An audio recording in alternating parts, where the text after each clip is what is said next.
যেমনটা হয়েছিল ইরাকের বেলায়, এবার হচ্ছে ভেনেজুয়েলায়।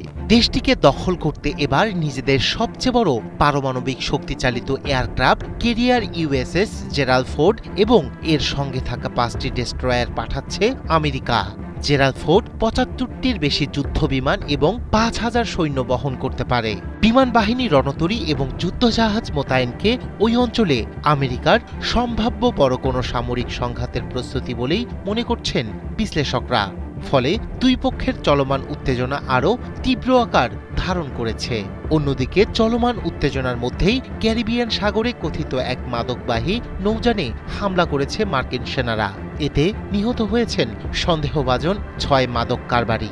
গত সপ্তাহে মার্কিন গোয়েন্দা সংস্থা সিআইএ-কে ভেনেজুয়েলায় কার্যক্রম চালানোর অনুমোদন দিয়েছেন প্রেসিডেন্ট ডোনাল্ড ট্রাম্প।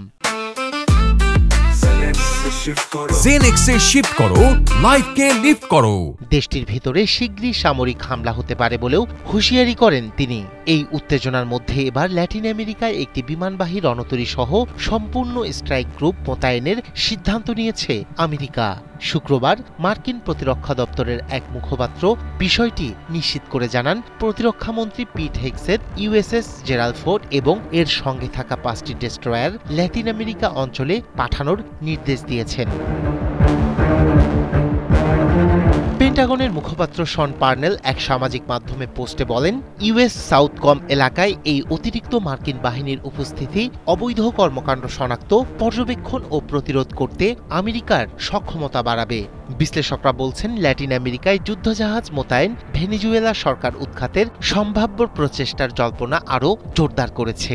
এজন্য সামরিক উত্তেজনা আরও বৃদ্ধি পেতে পারে। বর্তমানে যুক্তরাষ্ট্রের প্রায় 6000 নৌসেনা ও মেরিন সদস্য ল্যাটিন আমেরিকা অঞ্চলে 8টি যুদ্ধজাহাজে অবস্থান করছে।